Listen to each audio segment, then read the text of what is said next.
South East Queensland for the women's final of the Coca-Cola Classic. An all-Queensland affair it's going to be, and Steve Mackey, this should be a real thriller. Yes, it should be a very good match. We've got youth versus experience. I wonder who's going to win. And also the teacher versus the pupil.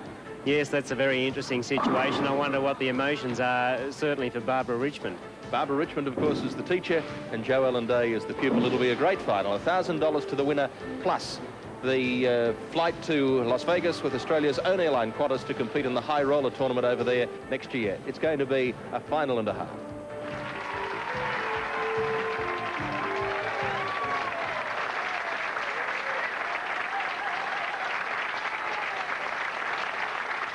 Well, it's grand final time in the Coca-Cola Classic, and the top-seeded Barbara Richmond has elected to start. She's opening up the one-game match on lane 11.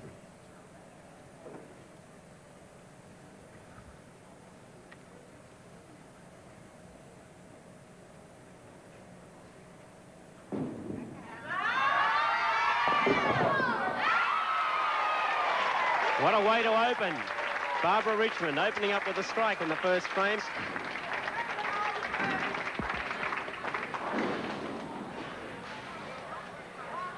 Now, Jo Ellen Day, the giant killer of the tournament so far, with her first bowl of the final.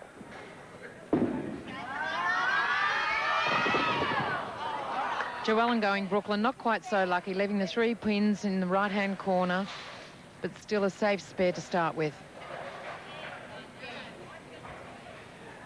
Well, Jo Ellen Day probably reached her peak of form in the game against you, Jeanette. She bowled superbly. Perhaps a little bit below her best, maybe a few nerves in the preliminary final. Be interesting to see how she goes against her mentor, Barbara Richmond, in this final. Well, it's a good opening, a spare for her. That'll be a confidence booster. She hasn't opened very well in the game. She's usually come good in the last half of the game, but there's a spare, no worries. This is only Jo Ellen's second ever appearance in a grand final of a tournament. The first time being at the South Pacific Classic earlier in September. Perhaps being under TV, having that experience under her belt, with a bit of confidence, she could get up and beat Barb. But Barb, I think, will dictate the match. So Jo Ellen moves across to bowl on lane 11.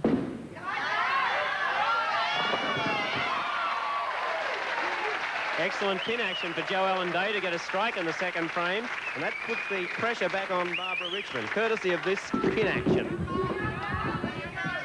Yes, a light hit and still managing to get the work on the ball. She's using a very soft casing ball and utilising the soft casing to its maximum capabilities. Barb also is using a soft case, and let's see if she can answer that one back.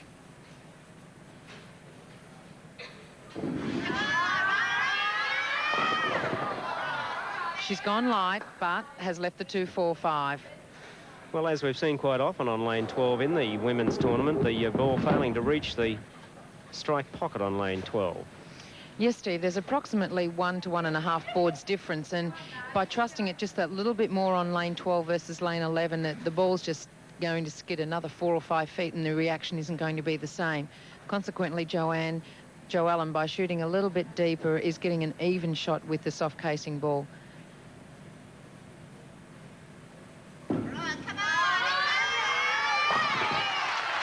And picks up a spare with no problems. Barb's always one to show a lot of body language. All square at the end of the first frame, 20 apiece. Yeah, she's riding the spare in there. That's a good way to get rid of those pent-up emotions. Bit of body English, never hurt anyone.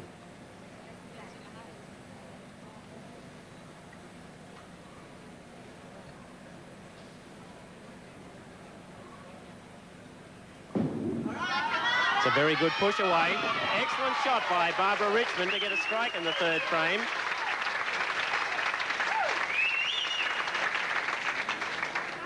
Jo Ellen will be looking for a double here to try and put the pressure back on Barb. She can swing it free and easy and just trust the target. She could get a nice, good shot. See what she does. She most certainly does. So she keeps the pressure on. And what a great final this is turning out to be, as expected. Only, of course, in 10-pin bowling, some of the strings of strikes have peculiar names, and a turkey is 3 strikes in a row.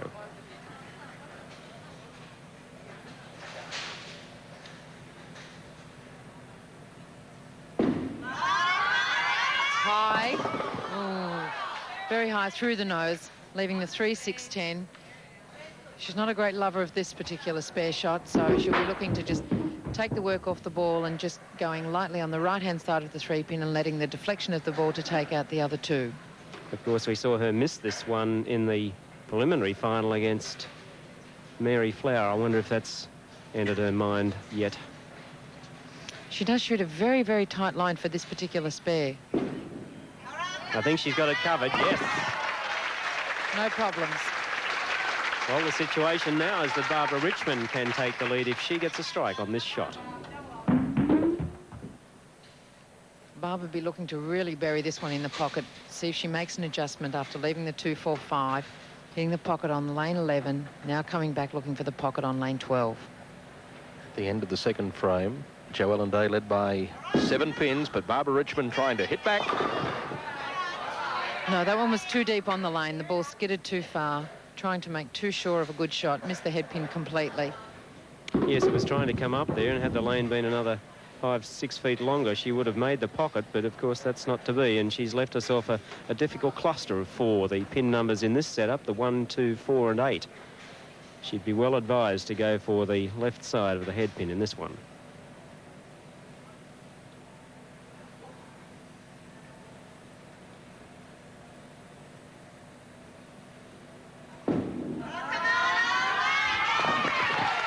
Right, no problems. She makes it look so easy shooting for those spares. 7 pins of difference now in the 3rd frame. Well, this is the lane that she's hit the pocket twice. Let's see if she can do it again after this spare in the 4th frame. And of course, Barb powers the ball so much in the last step, and that's why she's wearing that particular guard on her arm.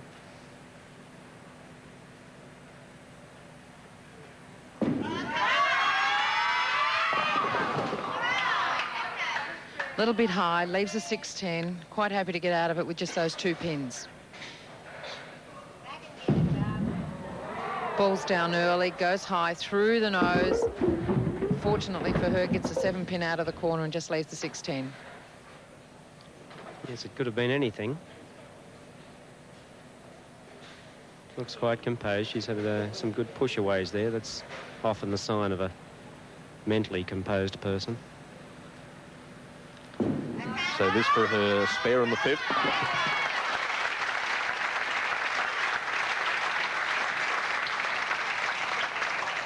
And an enormous crowd here at Logan City Lanes for this women's grand final. You can see the tension written all over Barbara's face as her opponent Joellen Day gets up for the 5th frame. Looks all right. Bowling beautifully at the moment, young Joellen Day. Leads by 9 at the completion of the 4th frame. I could almost say she's been very well coached. Yes, she certainly has, perhaps to the detriment of her opponent at the moment. And yet the irony, John, is that talking to Barb much earlier on in the matches is that we were discussing about how she could improve Joellen's game and make her a much better and stronger bowler.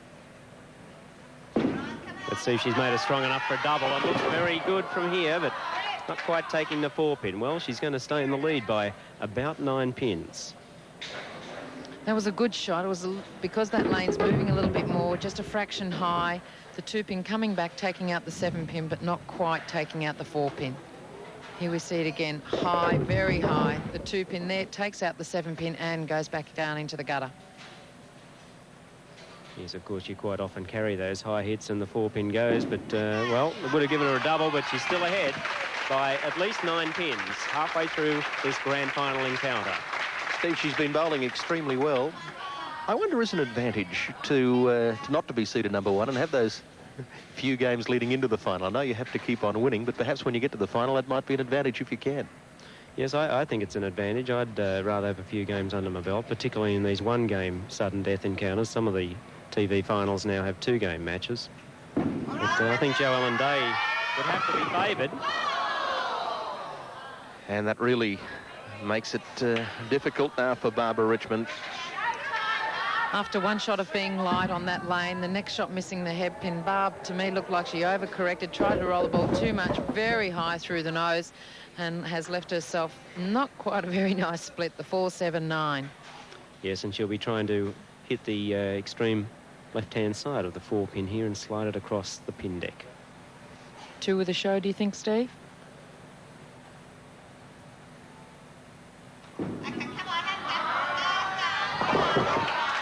No, 2 to be sure. In a match like this, when there's only a mark the difference, you're better off taking percentages and trying to look for the double to cover that up. So if Barb can get 1 in here now, she'll get her back up, I think, and follow it through.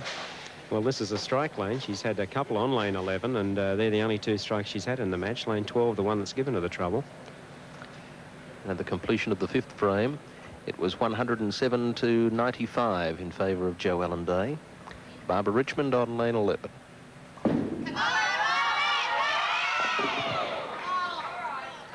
Once again, high on that side, leaving the 4-7. I don't know, she looks a bit tight to me, Steve, and as if she's trying to really push the ball through harder than she seems to have to. She's using a black U-dot, which is a soft casing ball, and on the lanes that should be enough for her, but she seems to be trying a little bit harder to do a little bit more. Yeah, she doesn't need to do as much as she is, and she'll look at this game in retrospect and realise that very point.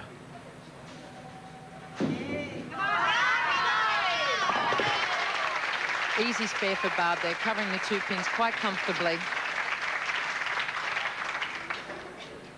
Jo Ellen now seems to be in the box seat. She can dictate the match. If she can just stay clean, keep around the pocket, get strikes or 9s and convert the spares, I think she's got it won.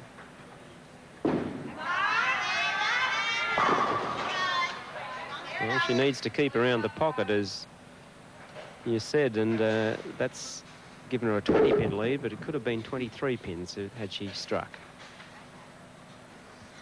Remembering, of course, that's the lane that's skidding a little bit further, and I think it's much safer to trust the shot and miss the headpin completely and give yourself something that you can capably spare, as opposed to trying to push it too hard and go through the nose and leave a really nasty split at this stage of the game.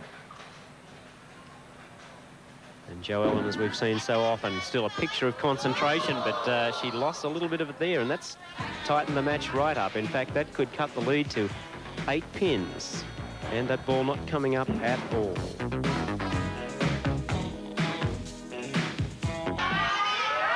Looks better. On the Brooklyn side, but she'll be happy with 9 out of that. Seeing the Brooklyn side is not a really good shot. Over it goes, left-hand side of the head pin, the 6 pin still standing there. Yes. Well, for the uneducated, the Brooklyn side is the left-hand side of the head pin for right-handed bowlers, such as in New York. On one side of the bridge, you've got the New York side, and on the other side, you have the Brooklyn. So the left-hand side of the head pin's called the Brooklyn, and the right-hand side, the pocket. Easy spare now for Barb. Well, Jo Ellen Day has it all before her. She's 2 frames now, and she finishes first. She's just 2 frames away from her biggest prize in the sport, $1,000, a trip to America with Qantas, and a chance to win $200,000 in a big tournament over there. She's gone wide again on lane 12. She's left the 1, 2, 4, missed the head pin completely. It's amazing, you know, this has been the best part of the game for Jo Ellen in previous matches, and yet she's tightened right up. I think in the last 3 frames she really hasn't had her fingers in the ball and released it with any conviction. It's just almost thrown it onto the lane, and that's not a good thing for Jo Ellen. She usually has so much control. Yes, it seems to be falling off her hand, and perhaps the pressure of the situation making her fingers a little sweaty. She led by 19 at the end of the 8th frame and picks up the spare. Perhaps with a little bit of luck. There it is, just touching the head pin, coming back off. Thank you very much, says Jo Ellen. Well, 10th frame time. What would be going through her mind? 21 years of age. She'll be one of the biggest winners the women's 10-pin sports ever turned up in Australia if she can win this one. But at these tender years. That's good. Most certainly is. Well, haven't we seen her do that a few times? That's 5 games in a row now. She struck the first ball in the 10th. She's a specialist here. I think it's a matter of nothing to lose and everything to gain. May as well go for the shots instead of trying to create them and go out with at least a blaze of glory. Well, she created herself a niche of bowling history now by winning this televised final, the youngest person ever to win a TV show final. Once again on the Brooklyn, but not quite enough roll on the ball as it hits the pins, and she's left with the 3 pins in the right-hand corner. It's going over. There's not a lot of roll on there. It's more end over end as opposed to side roll, and consequently she's left with the cluster of 3 in the right-hand corner. Well, it's all academic, of course. She can't lose now. The best Barbara Richmond can do is 180, and Jo Ellen Day has 186 plus whatever she gets of these 3. 189. Well done, Jo Ellen Day. And well bowled. Yes, and moving up from the 5th seeded position to win this tournament. Great effort.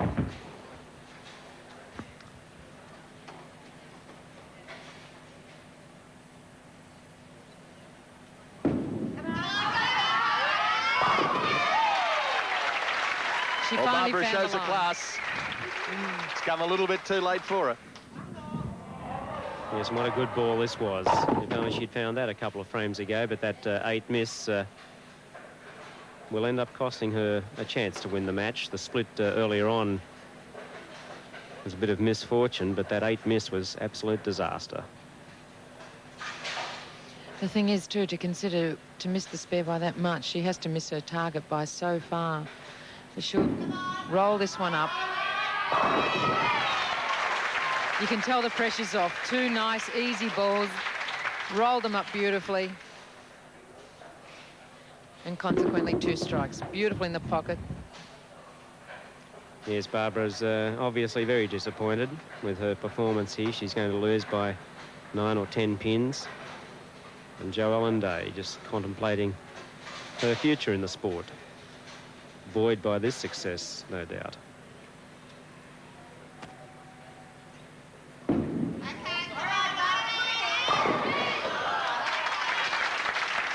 Well done, Barbara Richmond, and she thanks the crowd for their support. But the winner by 10 pins is Jo Ellen Day, 189 to 179.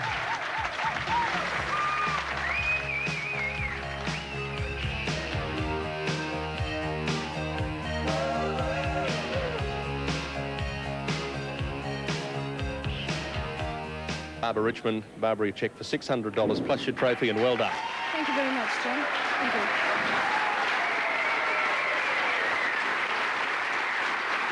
And of course, our very popular winner. She was seeded 5th for the tournament, but won her way through, and that, of course, is Jo Ellen Day. Jo Ellen, congratulations.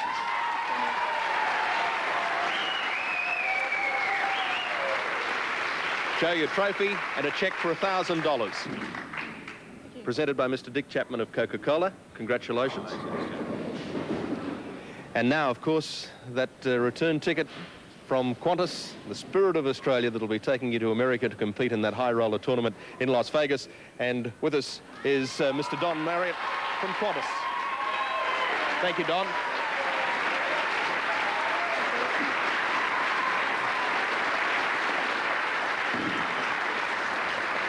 Laden down as you are, Jo, I'm sure you'd like to say a few words. I'd just like to thank all the sponsors, Coca-Cola for putting on a great tournament, and all the competitors for bowling. And we wish you the very best of luck in America. You'll be well looked after with Qantas, and you bowled extremely well. Congratulations. Thanks very much. So that's the women's final going to Jo Ellen Day. And, of course, coming up next in our Coca-Cola Classic from Logan City Lanes will be the very exciting men's final. We look forward to your company soon on Nine's Wide World of Sports.